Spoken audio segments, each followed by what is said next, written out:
नमस्कार, हिंदी की वीडियो में आप सभी का स्वागत है। आज हम यात्रा वृत्तांत विधा पर चर्चा करेंगे, जो कि रचनात्मक लेखन का एक भाग है। तो कुछ जगहों में जाते हैं जब हम यात्रा करने के लिए, तो वहां पर हमें नई जगहों से, नए विचारों से और नए लोगों से परिचय प्राप्त होता है। तो हम कह सकते हैं कि हर गली, हर शहर में कुछ जादू, कुछ बात है। हर गली, हर शहर में कुछ जादू, कुछ बात है। नई जगहें, नए चेहरे और नई खुशियों से जुड़े एहसास हैं। यात्रा में नए अनुभवों से मुलाकात होती है और हर यात्रा अपने आप में बहुत खास होती है।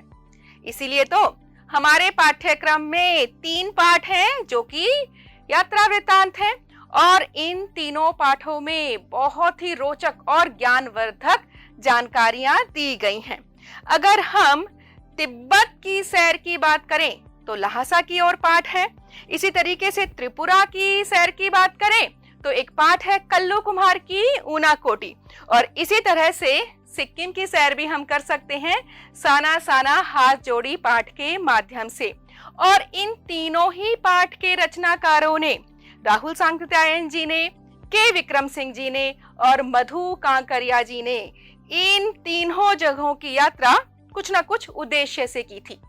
यानी कि हमारी यात्रा में अगर कोई उद्देश्य जुड़ा होता है तो यात्रा का मजा जो है वो दोगुना हो जाता है। और अगर हम आजकल की बात करें तो यात्रा वृत्तांत यानी कि जो यात्रा के ब्यौरे हैं वो कैमरों से भी फिल्माए जाते हैं। YouTube पर एक क्लिक पर आप नई जगहों की ढेर सारी जानकारियां प्राप्त कर सकते हैं और उनको देख भी सकते हैं। इसी तरीके से ब्लॉग लेखन में यात्रा संबंधी विषय बहुत लोकप्रिय हैं। तो क्या होता है यात्रा का ब्यौरा, आखिर कैसे लिखा जाता है? तो पहले हम इस बात पर बात कर लेते हैं। यात्रा वृत्तांत साहित्य की वह विधा है जिसमें लेखक किसी क्षेत्र विशेष की यात्रा से प्राप्त स्वयं के अनुभवों का मन को छूने वाली भाषा में वर्णन करता है। एक अच्छे यात्रा वृत्तांत से पाठक उस क्षेत्र के भौगोलिक, सामाजिक, सांस्कृतिक वातावरण का प्रत्यक्ष अनुभव कर सकते हैं। इससे हमें यह पता चल गया कि लेखक जो है स्वयं के अनुभवों का वर्णन करता है, यानी कि यात्रा वृत्तांत में बहुत सच्चाई होती है, यानी कि सच का वर्णन किया जाता है और कल्पना की गुंजाइश नहीं होती है। तो जो यात्रा वृत्तांत है उसमें अनुभवों की कलात्मक अभिव्यक्ति होती है, और जो लेखक है बहुत ही संवेदनशील भाषा में वो अपने यात्रा वृत्तांत को लिखता है। उसमें मुहावरेदार भाषा हो सकती है, अलंकारिक भाषा हो सकती है। इसी तरीके से पाठक को भी बहुत फायदा होता है यात्रा वृत्तांत पढ़ने से। एक तो अज्ञात दृश्यों की और जगहों की जानकारी मिल जाती है और ज्ञान और मनोरंजन भी होता है। रीति रिवाज, भाषा, संस्कृति आदि से परिचय प्राप्त होता है। ज्ञानार्जन और मनोरंजन की हमने अभी बात की ही है, और इसी के साथ पाठक को प्रेरणा मिलती है। किस चीज की प्रेरणा मिलती है? कि वो भी नए स्थानों पर जाए, घूमे और नई नई जानकारियों को प्राप्त करे। तो ये सारे फायदे हैं एक अच्छा यात्रा वृत्तांत लिखने के और पढ़ने के। तो इसी के साथ अब बात करते हैं यात्रा वृत्तांत के तत्वों की, क्योंकि कई बार हम घूम फिर तो आ जाते हैं लेकिन हम एक अच्छा यात्रा वृत्तांत लिख नहीं पाते हैं। यानी कि यात्रा के दौरान कुछ सजग रहना पड़ता है और अपने अनुभवों को और उससे जुड़े कुछ मुख्य बिंदुओं को डायरी में लिखना भी होता है। तो चलिए तत्वों की बात करते हैं। सबसे पहले बात करते हैं भाव प्रवणता। आखिर ये भाव प्रवणता है क्या? जैसा कि हमने अभी बात की कि जो यात्रा वृत्तांत होता है उसमें सच्चाई सम्मिलित होती है और अपने अनुभवों को लेखक या रचनाकार अपने यात्रा वृत्तांत में लिखता है। तो जब भी किसी स्थान पर जाए तो उस जगह को फील कीजिए। फील करने से क्या फायदा होगा? क्योंकि जो आपके भाव हैं जैसे कि उत्साह, उत्सुकता, आनंद, विस्मय आदि आदि भाव आपके लेखन के जरिए ही पाठकों तक पहुंचेंगे। तो यात्रा वृत्तांत में भावों का विशेष महत्व है। इसी की बात आती है रोचकता की।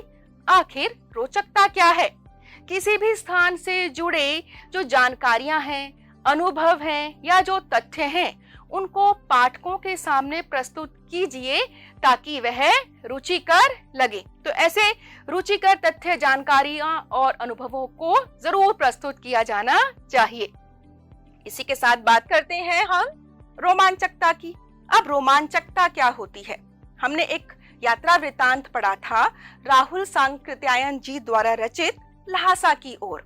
उसमें देखिए एक समस्या थी यात्रा में, क्योंकि ल्हासा में भारतीयों को प्रवेश की अनुमति नहीं थी, कुछ वहां पर डाकुओं का भी खतरा था। तो राहुल जी ने भिखमंगे का वेश धारण किया था। तो यह एक साहसिक कृत्य है, और ना केवल वेश धारण किया बल्कि उन्होंने वैसा अभिनय भी किया था। यानी कि समस्या आई और उनका समाधान भी उन्होंने प्रस्तुत कर दिया। तो यानी कि अगर हमारी यात्रा में कुछ साहसिक किस्से हैं या फिर यूं कह सकते हैं कुछ मुश्किल परिस्थितियां हैं, उसमें निपटने की क्षमता जो होती है रचनाकार की, उसे वो पाठक के सामने वीर नायक की सी गरिमा प्रदान करती है। तो यदि आपकी यात्रा में कुछ ऐसे रोमांचकारी किस्से हैं, ऐसे साहसिक किस्से हैं, उन्हें भी अपने यात्रा वृत्तांत में जरूर स्थान दीजिए। ज्ञानवर्धक किसी भी स्थान से जुड़ी ऐतिहासिक, पौराणिक, सांस्कृतिक और भौगोलिक जानकारियां उस यात्रा वृत्तांत को बहुत ज्ञानवर्धक बनाती है। तो इसका मतलब क्या हुआ कि एक रचनाकार को क्या होना चाहिए? एक अच्छा शोधकर्ता होना चाहिए और उसे उस स्थान की थोड़ी रिसर्च भी करनी चाहिए। खोजी दृष्टि। अब खोजी दृष्टि यानी कि उस घटना में, उस परिवेश में क्या कुछ नया है, उस जगह में क्या कुछ नया हो सकता है, इसे हम खोजी दृष्टि के आधार पर प्रकट कर सकते हैं। इसके अंदर हम वहां के निवासियों से इंटरव्यू कर सकते हैं, उनका साक्षात्कार ले सकते हैं और संवाद भी कर सकते हैं। इसी के साथ बात करते हैं सामयिकता की। अब सामयिकता क्या है? यानी कि उस स्थान से जुड़ी विशेषताएं और जो भी घटनाएं हैं उनके प्रति अपडेट रहना बहुत जरूरी है। चित्रात्मकता तो बहुत ही खास गुण है। आप जिस भी स्थान पर घूम रहे हैं उसे ऐसे शब्दों में लिखिए कि पाठक के सामने उस जगह का एक चित्र ही प्रस्तुत हो जाए। इसके बाद है भाषा जो है वो सरल होनी चाहिए ताकि पाठक उस यात्रा वृत्तांत से जुड़ सके। मौलिक प्रस्तुतिकरण होता है क्योंकि जो लेखक है वह स्वयं अपने अनुभवों को यात्रा वृत्तांत में प्रस्तुत करता है या प्रकट करता है। जीवन संदेश का तत्व। देखिए यात्रा से जुड़े कुछ आध्यात्मिक पहलू भी होते हैं। जैसे साना साना हाथ जोड़ी पाठ में मधु कांकरिया जी ने जब सिक्किम की सैर की तो उसमें मन की शांति, करुणा के भाव और साथ ही साथ आंतरिक चेतना के विकास की बात भी कही है और बड़ी खूबसूरती से लिखी भी है। ऐसे जो तत्व होते हैं जीवन के संदेश के, वो क्या करते हैं? वो जीवन के प्रति गहरी समझ विकसित करते हैं और जीवन के कुछ पहलुओं को छूते हैं। अगर ऐसे तत्व हैं उनका वर्णन भी किया जाना चाहिए। समाधान परक दृष्टि। अब समाधान परक दृष्टि यानी कि अगर समस्याएं आ रही हैं यात्राएं में तो उनके समाधान भी रचनाकार को जरूर लिखने चाहिए, केवल समस्याओं का वर्णन नहीं करना चाहिए। और हमारे यात्रा वृत्तांत का जो शीर्षक है वो आकर्षक होना चाहिए। यात्रा वृत्तांत भूतकाल में लिखा जाता है और प्रथम पुरुष शैली होती है। इसी के साथ अब हम यात्रा वृत्तांत लिखने से पहले खुद से कुछ सवाल भी पूछेंगे कि मुझे आखिर यात्रा वृत्तांत लिखने के लिए क्या क्या जरूरी बातों का ध्यान रखना है। सबसे पहले हम पूछेंगे कि हम इसका आखिर परिचय कैसे देने वाले हैं। उसके बाद हम अपने यात्रा वृत्तांत में किस किस बारे में बात करेंगे। यात्रा वृत्तांत लेखन का उद्देश्य क्या है या मेरी यात्रा का क्या उद्देश्य है। आप यात्रा वृत्तांत का अंत कैसे करेंगे, अंत किस बात पर होने वाला है, इसको और थोड़ा सा हम समझते हैं। आइए हम देखते हैं कि यात्रा वृत्तांत शुरू कैसे करें। यानी कि जो हम अपना यात्रा वृत्तांत लिखेंगे, जो यात्रा का ब्यौरा प्रस्तुत करेंगे, वो हम शुरू कैसे करें। उन्हें हम कितने भागों में बांट सकते हैं। तो सबसे पहले बात आती है आदि यानी कि शुरुआत की। हम शुरुआत कैसे करने वाले हैं? अपनी यात्रा कहानी की शुरुआत किसी ऐसी चीज से करें जो पाठकों को आकर्षित करे। किसी समस्या संघर्ष को हाईलाइट कर सकते हैं जो कि आपकी कहानी को आगे बढ़ाए। अब हमारे यात्रा वृत्तांत का जो मध्य भाग है उसमें हमें क्या दिखाना है? संबंधित क्षेत्र के सामाजिक सांस्कृतिक वातावरण के बारे में हम वहां पर जानकारी दे सकते हैं। अब बारी आती है यात्रा वृत्तांत लेखन के अंत की। इसमें हम नैतिक संदेश या एक रहस्य उद्घाटन के साथ समाप्त कर सकते हैं अपनी बात को। तो आइए फिर देर किस बात की, चलते हैं जंगल की सैर पर और लिखते हैं सुंदर सा रोचक ज्ञानवर्धक यात्रा वृत्तांत। यात्रा वृत्तांत का शीर्षक है जंगल की सैर और चांद तारों की दुनिया। माँ, हम चंदा मामा के घर कब चलेंगे? बचपन में यह सवाल मैं अक्सर पूछा करती थी। हैरान कर देने वाली बात यह है कि कुछ दिन पहले ही मैं चंदा मामा का घर देखकर आई हूँ। अप्रैल में मैं अपनी 3 मित्रों के साथ प्रकृति की गोद में बसे उत्तराखंड राज्य की यात्रा पर निकली। दिल्ली से कई घंटे के सफर के बाद नैनीताल शहर की भीड़ भाड़ से 3 किलोमीटर दूर हम पहुंचे Naina Devi bird conservation reserve. पक्षियों का सुंदर जगत। यहाँ घुरल, काकड़ और गुलदार पक्षियों की सुरीली आवाज सुनकर मन मंत्र मुग्ध हो गया था। अगले दिन ड्राइवर हरीश ने आकाशीय संसार में घुमाने की बात कही। यह सुनकर मन रोमांचित हो गया। हम घुमावदार रास्तों से गुजरकर हल्द्वानी रोड पर स्थित ताकुला गांव पहुंचे। ताकुला चीड़ और बांज के जंगलों से घिरा हुआ छोटा सा गांव है। महात्मा गांधी यहाँ आए थे, इसी कारण इसे गांधी ग्राम भी कहा जाता है। पारंपरिक वास्तुकला और पर्वतीय शैली में बने 2 कॉटेज हमने बुक करवाए। अत्य आधुनिक टेलीस्कोप की व्यवस्था के कारण हम सभी बहुत रोमांचित थे। झिंगुरों की आवाज ही उस असीम शांत वातावरण को भेद रही थी। टेलीस्कोप से जैसे ही आंखों का संपर्क हुआ, मैं चंदा मामा के बहुत बड़े घर में पहुंच गई। वहां उपस्थित विशेषज्ञों ने अन्य तारों के बारे में जानकारी दी। बहुत ही खुशी की बात है कि गांव में एस्ट्रो विलेज का निर्माण अब अंतिम चरण में है। क्योंकि यह पर्यटन केंद्र अभी विकसित ही हो रहा है, इसलिए यहाँ स्वच्छता और शुद्धता है। सैलानियों का मुख्य आकर्षण बन जाने के बाद यह व्यावसायिक दृष्टि से महत्वपूर्ण होगा। कहीं यह भी मनुष्यों की लापरवाही के कारण नैनीताल शहर की तरह प्रदूषण और प्लास्टिक कचरे का भंडार गृह न बन जाए। इसलिए नियोजन, नियम और सख्ताई का पालन शुरू से ही करना होगा। अगले दिन ट्रैकिंग की योजना थी। जंगल के बीच ट्रैकिंग के शानदार अनुभव अगले अंक में। हम कई जगह घूमने जाते हैं, क्या हमें यात्राओं से कुछ लाभ भी होता है? देखिए मोहन राकेश जी क्या कहते हैं इस बारे में। यात्रा व्यक्ति को तटस्थ नजरिया देती है जो हमें दैनिक जीवन में देखने को नहीं मिलता है, यानी कि हम एक सही निर्णय ले सकते हैं। एक नए वातावरण में जाकर व्यक्ति कुंठा मुक्त हो जाता है, एक आनंद के माहौल में रम जाता है, अपने निकट वातावरण के दबाव से मुक्त होकर नए स्थानों, नए लोगों से संबंध स्थापित करता है। तो ये है यात्रा के लाभ। अब यात्रा के लाभ है तो एक और यात्रा वृत्तांत लिख लेते हैं। आप अपने या अपनी दोस्त के साथ दर्शनीय स्थल घूमने गए हैं, वहां की यात्रा का वर्णन 100 से 150 शब्दों में लिखिए। तो चलिए कोई दर्शनीय स्थल घूमा जाए और कुतुब मीनार की सैर की जाए। तो इस यात्रा वृत्तांत का शीर्षक है कुतुब मीनार की यात्रा। दिल्ली भारत का दिल तो है ही, साथ ही यह एक ऐतिहासिक शहर भी है। कितने ही राजाओं, बादशाहों ने इस पर राज करने का सपना देखा है।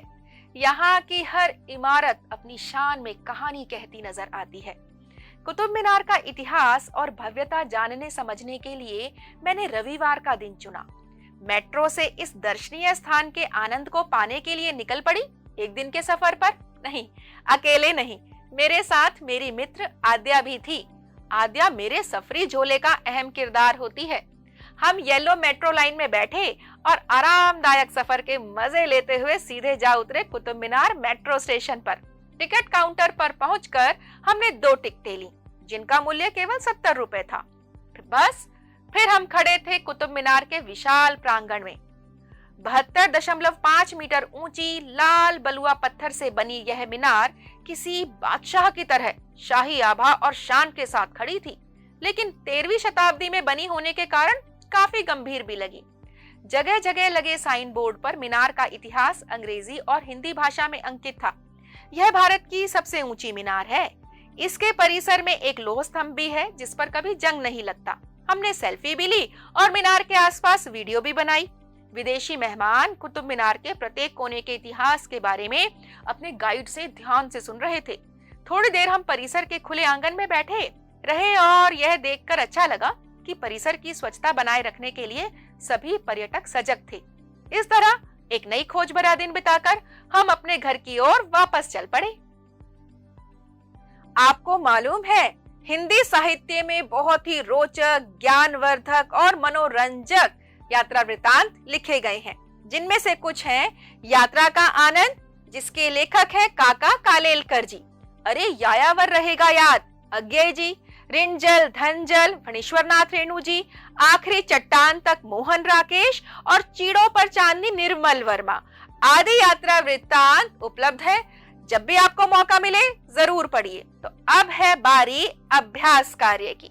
आप भी एक कलात्मक यात्रा वृत्तांत लिखिए जिसमें शब्द सीमा का बंधन ना हो, और शब्द सीमा का बंधन ना हो तो अपनी लेखनी को चलाते जाइए और एक सुंदर यात्रा वृत्तांत बनाते जाइए, जिसमें आप कुछ बिंदुओं को शामिल कर सकते हैं, जैसे कि अपने द्वारा भ्रमण किए गए राज्य अथवा आप जिस भी राज्य में रहते हैं उसके बारे में निम्नलिखित जानकारी इकट्ठा कीजिए।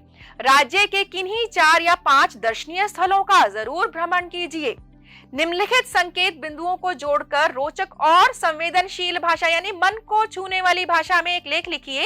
राज्य का नाम, उस क्षेत्र में जाने का विशेष प्रयोजन, भाषा शैली क्या है, वहां की कौन सी भाषा बोली जाती है, वेशभूषा, भौगोलिक स्थिति, खान पान और मुख्य व्यवसाय, नृत्य और अन्य कलाएं, क्षेत्र की विशेषताएं, आम जनजीवन, यात्रा से जुड़ा यादगार क्षण, नैतिकता और दायित्व बोध के प्रसंग इत्यादि।